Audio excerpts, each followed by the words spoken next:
బిడ్డలారా, హల్లెలూయా, దేవునికి స్తోత్రం కలుగును గాక. మనం ఈ భూమి మీద ఉన్నప్పుడు, ఈ భూమి మీద దేవుని బిడ్డలుగా మనం నివసిస్తున్నప్పుడు, ప్రియమైన దేవుని బిడ్డలారా, దేవుడు మనకి ఇస్తున్న ఆజ్ఞ ఏంటి అంటే, ఈ భూమి మీద మనకు కావాల్సింది సమకూర్చుకుంటూ, మనకు కావాల్సింది పనులలో వెళ్తూ, మళ్ళీ తర్వాత ఇంకో దానికోసం కూడా మనం ప్రయాసపడాలి. ఏంటిది అని అంటే పరలోక రాజ్యం కోసం. ఈ భూమి మీద మన జీవిత యాత్ర ఎంత ప్రాముఖ్యతగా మనము ఆలోచన చేస్తామో, అదే రీతిగా పరలోక రాజ్యంలో కూడా అంత సంపాదించుకునేటికి అక్కడికి పోయినాక సంపాదించుకోలేదు. అది ఈ భూమి మీదనే మనం సజీవ లెక్కలు ఉన్నప్పుడే, మనకు కష్టాల్లో ఉన్నప్పుడే, మనకు దుఃఖంలో ఉన్నప్పుడు, వేదనలో ఉన్నప్పుడు కావచ్చు, బాధలో ఉన్నప్పుడు కావచ్చు, మనం ఉద్యోగపరంగా ఉన్నప్పుడు కావచ్చు, అన్ని విషయాలలో ఏదేమైనప్పుడు కూడా భూమి మీద మనం ఆశీర్వదించబడ్డ వారుగా నివసిస్తున్న వారుగా ఉండొచ్చు. అయినప్పుడు కూడా దేవుడు ఏమంటున్నాడు అని అంటే, పరలోక రాజ్యానికి నువ్వు వారసుడుగా వారసురాలుగా ఉండాలని అంటే ఈ భూమి మీదే నువ్వు సిద్ధపడి ఉండాలి. పరలోక రాజ్యానికి మారు మనసు కావాలి. మారు మనసు అని అంటే, లేదయ్యా నేను ఈ భూమి మీద నా అడవుల్లో ఉన్నా, నా పనులలో ఉన్నా, నా కుటుంబ పరిస్థితులను బట్టి, నా పిల్లల్ని బట్టి కావచ్చు, నా భర్తను బట్టి కావచ్చు, నాకున్న బంధువుల్ని బట్టి కావచ్చు, నా ఇంట్లో ఉన్న సమస్యలను బట్టి కావచ్చు అనేసి మనం ఒక ఆలోచన చేసినట్టయితే మంచిదే. అందులో కూడా మారు మనసు ఉండాలి. ఏ మనసు మారు మనసు అంటే అది యేసుక్రీస్తుకు సంబంధించిన మనసు.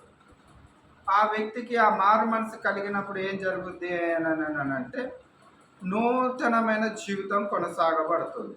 ఆ నూతనమైన జీవితంతో పాటు అందులోనే పరలోక రాజ్యానికి సంబంధించింది కూడా మారు మనసు కలిగి ఉన్నవారుగా ఉంటాము.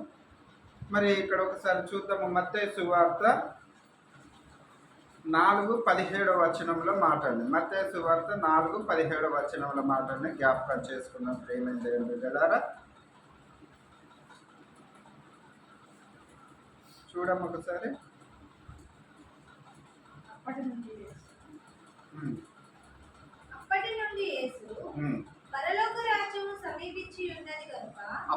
నుండి యేసు పరలోక రాజ్యము సమీపించి ఉన్నది గనుక మారు మనసు ప్రకటింప మొదలు పెట్టాను. యేసు గలిలయ సముద్ర తీరమున వచ్చుచుండగా పేతురు అనబడిన సిమోను అతని సహోదరుడైన ఆంద్రయ్యను ఇద్దరు వల వేయుట చూచెను. వారు జాలరు. ఆయన నా ఎబ్బటి రండి, నేను మిమ్మును మనుషులు బట్టే జాలర్లుగా చేతునని వారితో చెప్పాను. వెంటనే తమ వలలు విడిచిపెట్టి ఆయన వెంబడించాడు. హల్లెలూయా కదా. ఇక్కడ వారికి సమస్య ఉంది కదా. వారెవరు? జాలర్లు.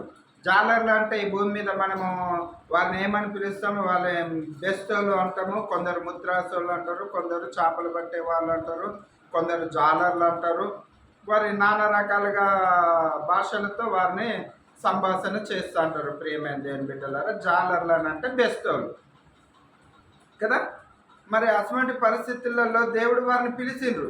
సముద్రంలో అణువులో ఎక్కడ ఏముంటుంది కూడా వారికి తెలుసు. సముద్రంలో ఏ వైపున ఏ చేప ఉంటుందో కూడా తెలుసు. అయినప్పుడు కూడా దేవుడు ఆ సమయానికి వారి దగ్గరికి వెళ్ళినప్పుడు వారి కుటుంబ పరిస్థితులను బట్టి, వారికి ఉన్న జీవనము ఏంది అని అంటే చేపలు బట్టి వారి జీవనాన్ని కొనసాగించుకోవాలి. అటువంటి సమయాలలో ఆ సముద్రము తీరమున దేవుడు అక్కడికి వెళ్ళినప్పుడు అక్కడ ఏం జరిగింది? ప్రియమైన దేవుని బిడ్డలారా, హల్లెలూయా, ఏం జరిగింది? మీరు నన్ను ఎంబడించుడి, నేను మిమ్మల్ని మనుషుల్ని బట్టే జాలర్లుగా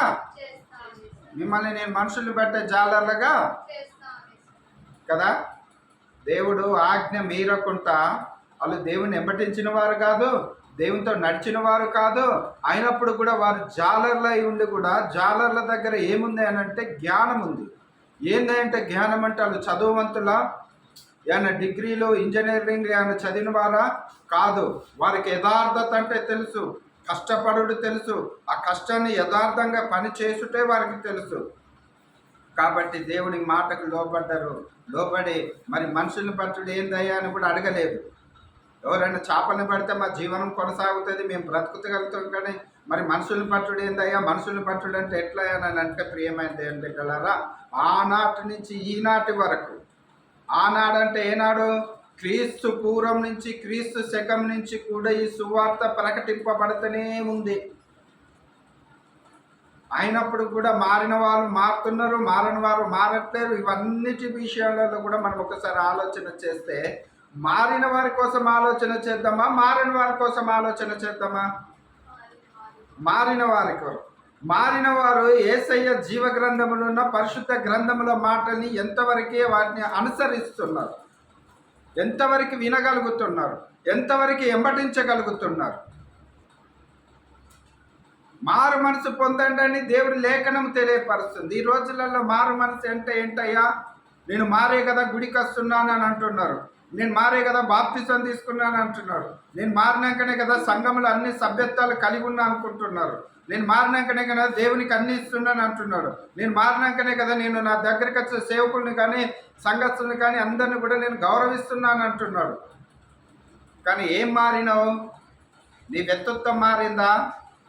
నీ ఆలోచన మారిందా? నీ స్వబుద్ధి మారిందా? మారు మనసు అనంటే దేవుని నమ్మిన వారి దగ్గర నూతనమైన క్రియలతో పరిశుద్ధాత్మ కృపతో నింపబడ్డ వారి దగ్గర మారు మనసు అనేది ఎదుట వారికి కనబడుతుంది. ప్రియమైన దేవుని బిడ్డలారా, అందురించి ఇక్కడ చూడు 18వ వచనంలో 18 ఇక్కడ 17 కింద వచనంలో చూడమ్మ. యేసు పరలోక రాజ్యము సమీపించి ఉన్నది గనక మారు మనసు పొందుడని ప్రకటించుచు మొదలు పెట్టాను. హల్లెలూయా. ఇక్కడ మొదలుపెట్టి ప్రకటిస్తూనే ఉన్నారు, తెలియజేసినా కూడా ఎవ్వరు నమ్మలేదు. బోధిస్తున్నా కూడా మందిరాలలో ఎవరి పద్ధతులలో వారు నివసిస్తున్నారు. ఆదివారం మాత్రానికి సమయానికి మందిరాలకు వస్తాం. మనం మందిరాలకి చాలామంది కూడా ప్రియమైన దేవుని బిడ్డలారా, కొందరు ఏ ఆశతో వస్తున్నారో కానీ వచ్చిన తలంపేంది, వచ్చింది ఎందుకు, మనం చేస్తున్నది ఏంది అన్నది కూడా కొందరు మర్చిపోతున్నారు. మందిరానికి వచ్చినప్పుడు ఏం కావాలో మనకి, మనం ఇంటికా నుంచి ఏ భారంతోటి వస్తాము, ఏ చింతతోటి వస్తాము, ఏ ఆనందకరంగా వస్తాము, ఏ అవసరత నిమిత్తం మందిరానికి వస్తున్నాము. కూడుకున్నట్టనంటే అడ్డగోలుగా కూడుకున్నట్ట కాదు. ఈరోజు నేను ఆదివారం మందిరానికి వెళ్తున్నానంటే నాకున్న సమస్యని నేను మందిరంలో సమర్పించుకొని రావాలి. సమస్య అనంటే ఏంది? ఆస్తి కాదు, ధనము కాదు, వ్యక్తిత్వాన్ని నేను ఈ వారంలో ఏ రీతిగా జీవించినా, నా మాట తీరే ఏ రీతిగా ఉంది, నా ప్రవర్తన ఏ రీతిగా ఉంది, నా మనసు ఏ రీతిగా ఉంది, నా ఆలోచనలకు తగినట్టుగా నేను నివసిస్తున్నానా, లేక దేవుని ఆలోచనలకు తగినట్టుగా నేను నివసించినా?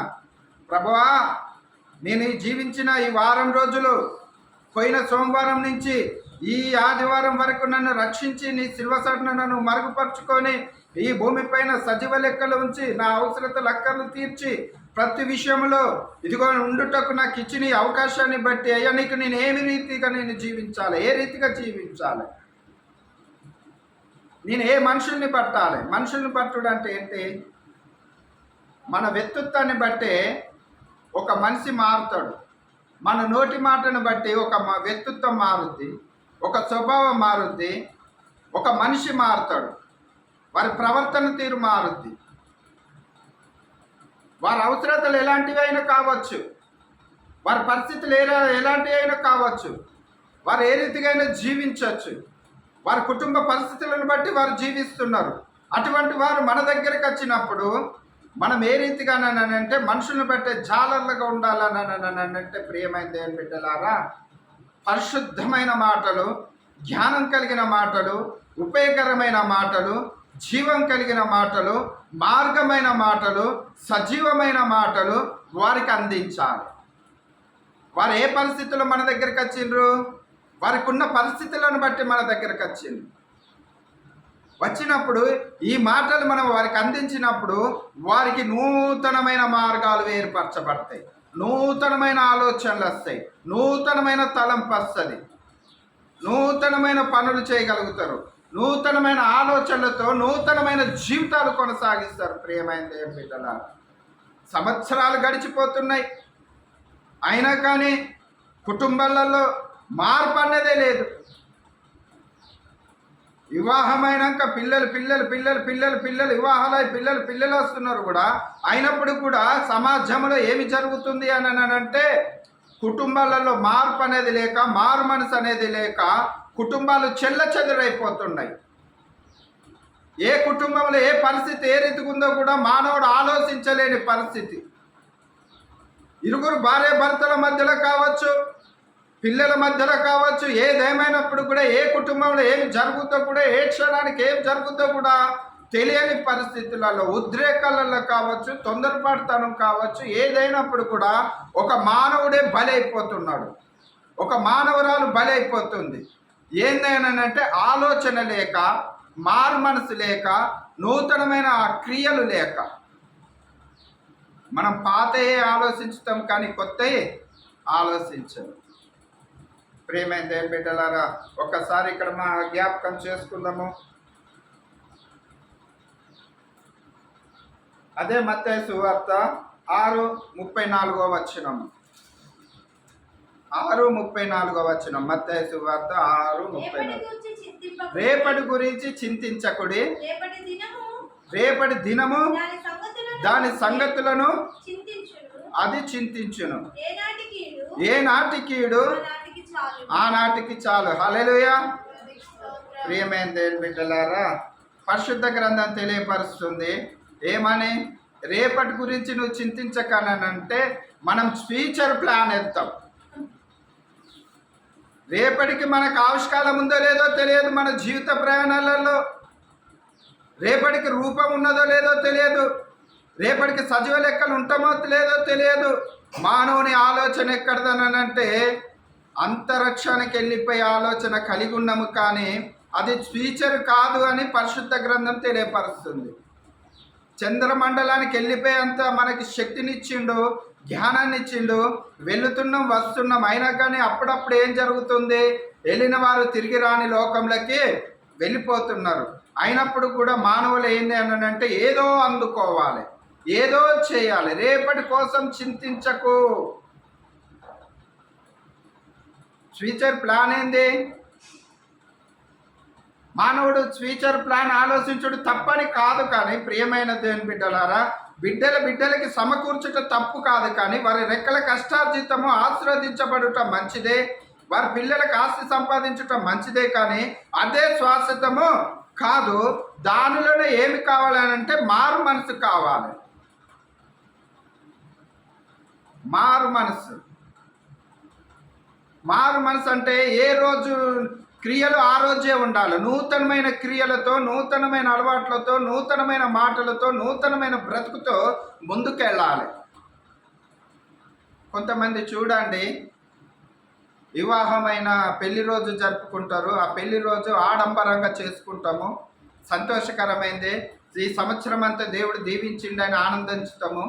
తర్వాత ఒక 2-3 రోజుల తర్వాత ఆ పెళ్లి రోజు జరుపుకునేటప్పుడు హ్యాపీ మ్యారేజ్ డే అని, హ్యాపీ పెళ్లి రోజు అని ఏదో చెప్పుకొని ఆనందపడతాము, సంతోషకరంగా ఉంటాము, ఆత్మీయులను పిలుచుకుంటాము. మళ్ళీ ఒక వారము, ఒక 10 రోజుల తర్వాత జీవితంలో హ్యాపీ ఉన్నదా? పుట్టినరోజులు జరుపుతాం. ప్రియమైన దేవుని బిడ్డలారా, పుట్టినరోజులు జరిపినప్పుడు కూడా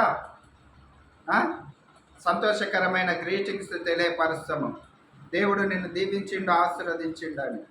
మళ్ళీ తర్వాత వారి జీవిత ప్రయాణంలో ఏంటి? ఉరుకులు పరుగులాట, రేపటి కోసం. ఈరోజు ప్రయాణాలలో, ఈరోజు ఈ సజీవ లెక్కలో మనం ఉన్నాము అని అంటే అది కేవలం ఉచితమైన కృప. ఈ సమయాన్ని మనము ఇతరులకు ఏ రీతిగా అందించాలని అంటే మేలుకరమైన సందేహాన్ని అందించాలి, శాంతికరమైన సందేహాన్ని అందించాలి. మేలుకరమైంది. వారి కుటుంబాలలో ప్రయోజనకరమైన ఆలోచనలు లేకుండా ఆ కుటుంబం చెల్లచెదరు అవుతున్నప్పుడు, ఆ కుటుంబంలో దుఃఖంలో ఉన్నప్పుడు, ఆ కుటుంబం వేదనలో ఉన్నప్పుడు, ఆ భార్యాభర్తలు విడిపోతున్న సమయాలలో ఏమి అందించాలని అంటే సందేహం. ఇది ఈ ఒక సంకల్పం అనేది ఏ రీతిగా అంటే మనుషులను పట్టేది. ఈ పరిశుద్ధ గ్రంథంలో ఉన్న సంకల్పం ఏంటి అని అంటే మనుషుల్ని మనుషులుగా కాకుండా దేవుడుగా నిరూపించేది. అయ్యా ఎవరైనా ఏదైనా సహాయం చేస్తే దేవుడు లెక్క చేసినావు అంటావు కదా, దేవుడిని ఆ వ్యక్తిలో చూసుకోవాలి. ఏంటి అని అంటే మనిషి జీవితంలో ఆనందం అనేది కరువైపోతున్నది, సంతోషం అనేది కరువైపోతున్నది, దుఃఖం అనేది ప్రారంభమవుతుంది. ప్రియమైన దేవుని బిడ్డలారా, ఆ రోజు ఆదివారం అనేది చాలా విశ్రాంతి దినము, పరిశుద్ధమైన దినము. మరి దాన్ని మనం ఏ రీతిగా మనము భావిస్తున్నాము? ఆదివారము మందిరములో గడిపినంతసేపే మనకు విశ్రాంతి. తర్వాత మందిరముల నుంచి మన గృహాలకు వెళ్ళినాక మన జీవితంలో రేపటి కోసం ఆలోచించు కదా. ప్రియమైన దేవుని బిడ్డలారా, ఒకసారి చూడమ్మా రేపటి సంగతులు. చూడమ్మా మాట, రేపటిని గురించి చింతించకుడి,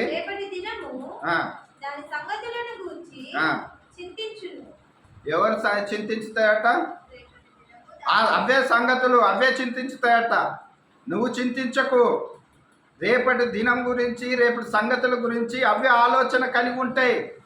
ఆ ఆలోచన నీకెందుకు? నీకు రేపు ఏం కావాలో ఏర్పాటు చేయవాడు నేను కదా, సమకూర్చువాడు నేను కదా. ఈరోజు నువ్వు నిమ్మలంగా స్థిరంగా ఉండు. నీకేది అవసరం అది నేను సమకూర్చువాడను నేను. దేవుడు ఒక మాట అంటాడు, 10,000 మంది నీకు ఎదురొచ్చినా కూడా నీకు ఏ అపాయమో రానియను, నీ పాదపీఠము చేస్తానని సెలవిచ్చిన మాట నువ్వు మర్చిపోయినవా? నీకెందుకు ఆందోళన? రేపటి కోసం నీకెందుకు? నీ కుటుంబాన్ని కట్టాలన్నా, నీ కుటుంబ పరిస్థితులు కట్టాలన్నా కూడా దేవుని చిత్తం కాదా? ప్రియమైన దేవుని బిడ్డలారా, ఇంకొక మాట జ్ఞాపకం చేసుకుందాము. అదే మత్తయి సువార్త 7:7 వచనము చూడమ్మా. అడుగుడే మీకు ఇయ్యబడును, ఎతుకుడే మీకు దొరుకును, తట్టుడే మీకు తీయబడును, అడుగు ప్రతి వాడును పొందును. హల్లెలూయా. చూడండి మరొకసారి ఆ మాటని. అడుగుడి మీకు ఏం అడుగుతున్నాం మనం? అడిగిన దాని మీద నమ్మకం ఉన్నదా? రేపటి దాని మీద నమ్మకం ఉందా? మనం కొన్ని సందర్భాలలో మన అవసరతలను బట్టి మనం ఏదైనా గృహాలకు వెళ్ళినప్పుడు మాకు ఇది అవసరం ఉంది అని చెప్పినప్పుడు వాళ్ళు రేపో ఎల్లుండో అని అన్నప్పుడు మనం ఎంత ధైర్యంగా ఉంటాము. అమ్మా ఏమైందమ్మా, నువ్వు అక్కడికి వెళ్ళి ఆంటీ వారికి ఇంటికి వెళ్ళి అడిగొచ్చినావు అంటే అడిగొచ్చినానా, రేపు రమ్మన్నది. రేపు రమ్మన్నది అనే తలకి వీళ్ళు ఏమనుకుంటారు? ఇంట్లో ధైర్యం అనుకుంటారు. రేపు రమ్మన్నది కదా, రేపు ఎన్ని గంటలకు రమ్మన్నదమ్మా? మధ్యాహ్నం రమ్మన్నదిరా. ఓకే, వీళ్ళు ధైర్యంగా ఉన్నారు. మధ్యాహ్నం అయినాక ఆంటీకి ఫోన్ చేసి లేక ఇంటికి వెళ్ళినాక పని కాలేదప్ప అనేటానికి పరిస్థితి ఏంటి? ఏమనుకోకబ్బా పని కాలేదు అని అంటే పరిస్థితి ఏంటి కదా. రేపటి దానికోసం చింతించద్దు. రేపు జరగపోయేది ఏం జరుగుద్దో నీకు తెలియదని పరిశుద్ధ గ్రంథం తెలియపరుస్తుంది. మీరు నన్ను అడగండి, మీకేది అవసరం అది నేను ఇస్తా. మీ చింత యావత్తు నా మీద వేయండి. మీకేది అవసరమో అది సమకూర్చువాడను నేను. నేను అడిగినప్పుడు కూడా, మీరు నన్ను అడిగినప్పుడు కూడా నేను ఇయ్యలేకపోతే వెతకుడి నన్ను. ఆందోళన పడద్దు, వెతకండి. ప్రభువా అని ఎట్లా ఎతకాలయ్యా? నిన్ను ఎక్కడ వెతకాలయ్యా ఈ భూమి మీద అంటే పరిశుద్ధ మందిరాలలో వెతకాలట. పరిశుద్ధ మందిరాలలో వెతకాలి. ఎక్కడ ఎతకాలి?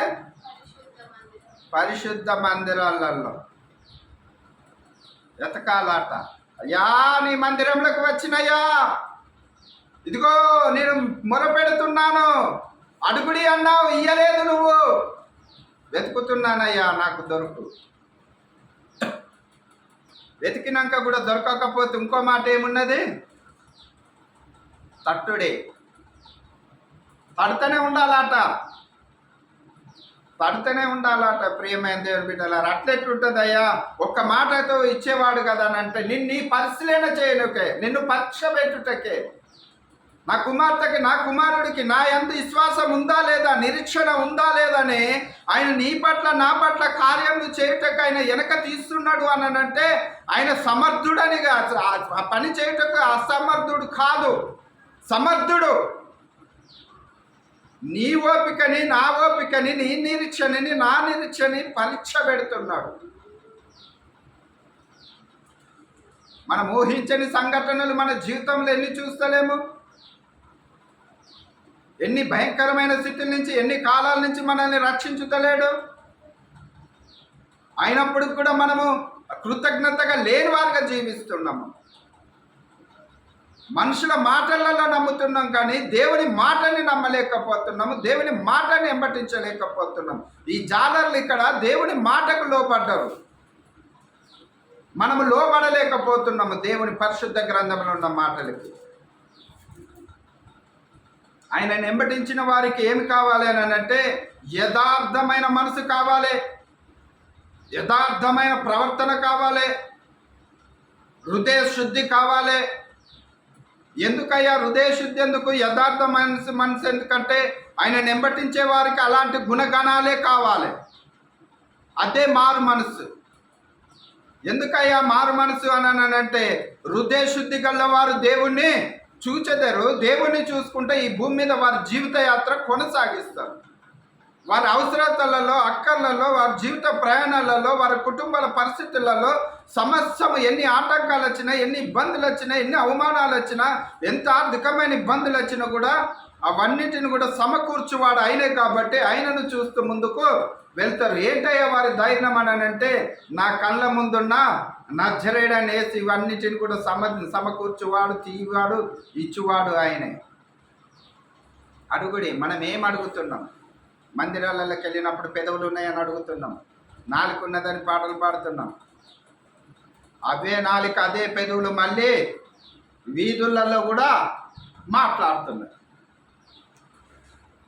అప్పుడు మనం క్రైస్తవులం కాదు, అప్పుడు క్రిస్టియన్స్ కాదు, అప్పుడు దేవుని నమ్ముకున్న వారం కాదు. ప్రియమైన దేవుని బిడ్డలారా, అందురించి ఒక మాట ఉంటుంది, ఏ కొలత అయితే కొలుస్తున్నావు అదే కొలత నీకు కొలవబడుతుంది. అంతేనా? చూడమ్మా,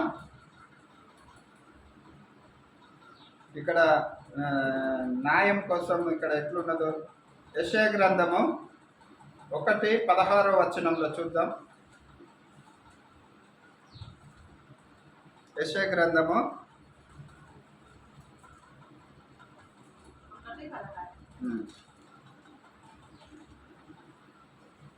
17వ వచనం చూడు.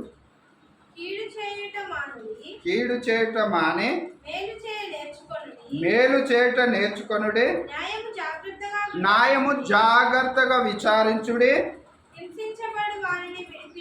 హింసింపబడుతున్న వారిని విడిపించుడి, తండ్రి లేని వారికి న్యాయం తీర్చుడి, ఎదవరాలు పక్షంగా వాదించుడి. యెహోవా ఈ మాట సెలవిచ్చుచున్నాడు, రండి మన వివాదములు తీర్చుకుందుము. మీ పాపములు రక్తము వలె ఎర్రవైనను హిమము వలె తెల్లబడను. హల్లెలూయా కదా. ఈ రోజులలో న్యాయం తీర్చే కాడ వివాదాలు పెరుగుతున్నాయా? న్యాయం తీర్చబడుతుందా? ఎదవరాలు పక్షంగా న్యాయం జాగ్రత్తగా మాట్లాడాలట. ఆ న్యాయం చేయనీకి వెళ్ళిన వారు, న్యాయం మాట్లాడనీకి వెళ్ళిన వారు. కానీ ఈ రోజులలో ఎదవరాల మీద నిందలేసేవారు ఉన్నారు. తండ్రి లేని వారిని కూడా న్యాయము చూడాలి జాగ్రత్తగా. వీళ్ళు తండ్రి లేని వారు, తల్లి లేని వారు అని వారిని కూడా చులకనగా చూడకూడదట సమాజంలో. మనమేమన్నా తల్లిదండ్రులతోటి శాశ్వతంగా ఇక్కడ ఉండిపోతామా? బిడ్డలతోటి శాశ్వతంగా ఉండిపోతామా? మన బిడ్డలకి మనము శాశ్వతం కాదు, మనం బిడ్డలకి శాశ్వతము కాదు. ఇది ఏందనంటే ఈ లోకయాత్ర మానవులుగా ఈ భూమి మీద జన్మించుటే మానవది ఒక అదృష్టం. ఈ అదృష్టాన్ని ఈ భూమి మీద ఏ రీతిగా ఉండాలనంటే కీడు చేయుట మానాలట, మేలు చేయుట నేర్చుకోవాలట. మేలు ఏ రీతిగా నేర్చుకోవాలి అని అంటే దేవుణ్ణి అడగాలి, అయ్యా ఈరోజు నేను ఏమి మేలు చేయాలి, ఏ మేలుకరమైన మాటలు మాట్లాడాలి, నేను కీడు చేయకుండా ఉండాలంటే నేను ఏ రీతిగా ఉండాలి. కీడు చేయకుండా ఉండాలనంటే మారు మనసు కావాలి. నీ జీవితకాలం అంతా కీడు చేసుకుంటూనే పోతావా? నీ జీవితకాలం అంతా ఏ మనిషిని కూడా ఓర్వలేవా? నీ జీవితకాలం అంతా ఏ మనిషిని క్షమించలేవా? నీ జీవితకాలం అంతా కుళ్ళు కుతంత్రతలతో ఉండిపోతావా? ఒక దినమున పాడవేసవలసిన దినం వస్తుంది. మనం ఈరోజు ఎదుటి వారిని చూసి న్యాయం చేసే కాడ ఎగతాళిగా చేస్తున్నామేమో, ఎగతాళైన తీర్పు ఇస్తున్నామేమో. న్యాయం అనేది చాలా జాగ్రత్తగా పవిత్రమైంది, పరిశుద్ధమైంది. అందరం మాట్లాడగలుగుతాము, అందరి దగ్గర న్యాయం ఉంది. మరి అన్యాయం ఎక్కడి నుంచి వచ్చింది? అన్యాయం కోసం ఆలోచన చేస్తే అక్కడ రచనే లేదు కదా, గొడవే లేదు కదా, వేదనే లేదు కదా, బాధే లేదు కదా. ప్రియమైన దేవుని బిడ్డలారా, అందరం మంచివారమే కదా, అందరం మానవత్వం కలిగిన వారమే కదా, అందరం మనుషులమే కదా. అయినప్పుడు కూడా దేవుడు సెలవిస్తున్నాడు, మీ మధ్యలో ఏవైనా విభేదాలు కలిగి ఉంటే మాత్రానికి వీటిని జాగ్రత్తగా పరిశీలించండి. ఎదవరాలు పక్షంగా కూడా న్యాయంగా మాట్లాడండి. కీడు చేయుట మాని మేలు చేయుట నేర్చుకోండి. కీడు చేయుటకు నేర్పించవలసిన అవసరం లేదు కదా. కీడు ఏ విధంగా అయినా చేస్తారు, ఒక కుటుంబం పక్షంగా కావచ్చు, మనిషి పక్షంగా కావచ్చు, ఏ విధంగా అయినా కూడా కీడు ఎక్కడి నుంచి వస్తుంది అంటే నమ్మిన స్నేహితుడే చేస్తాడు. ఈ రోజులలో అయితే కన్న బిడ్డలు తల్లిదండ్రులను చేస్తున్నారు, కన్న తల్లిదండ్రులు కూడా బిడ్డలకు చేస్తున్నారు, భార్య భర్తలు కూడా కీడే చేసుకుంటున్నారు. ఎందుకనంటే హతమార్చుకుంటున్నారు. ప్రియమైన దేవుని బిడ్డలారా, ఈ లోకంలో జరుగుతున్న న్యూస్ కనుక, లోకంలో జరుగుతున్న సంఘటనలు చూస్తే ఎంతో భయంకరమైన స్థితిలలో మానవ జీవితం కొనసాగుతుంది. ఇటువంటి పరిస్థితులలో న్యాయం ఎక్కడని మనము తీర్చగలుగుతాము? న్యాయం ఏమని చెప్పగలుగుతాము? న్యాయము తీర్చువాడు ఆయనే. నువ్వు ఏ కొలత అయితే కొలుస్తున్నావో అదే కొలత నీకు కొలవబడుతుంది. నువ్వు ఏ విత్తనం అయితే విత్తుతున్నావో అదే పంట నువ్వు కోస్తావు. ప్రియమైన దేవుని బిడ్డలారా, ఈ భూమి మీద ఏ ఆడంబరాలతోటి ఏ ఆయురారోగ్యాలతోటి నివసిస్తున్నాం అనేది ముఖ్యం కాదు. కానీ మన జీవిత కాలంలో మనం అనుభవించే రోజు ఒక రోజు వస్తుంది. ఆ రోజు నుంచి తప్పించబడాలంటే ఈ జీవిత యాత్రలో ఈ సజీవ లెక్కలు ఉన్నప్పుడే మనం మేలు చేయుటకి నేర్చుకోవాలి. ఎదుట వారితో మాట్లాడుతున్నప్పుడు మనము అన్యూన్యంగా మాట్లాడాలి. ఒకవేళ మాట్లాడకపోయినా పర్లేదు, కానీ కక్షపూర్వకమైన ఈర్ష్య పెట్టుకుంటే ఆ ఈర్ష్య నన్నే తినేస్తుంది, నా కుటుంబానికే కీడు తెస్తుంది, అది నాకే కీడు తెస్తుంది. ప్రేమ అందరించి క్రీస్తు ఈ లోకమును ఎంతో ప్రేమించెను,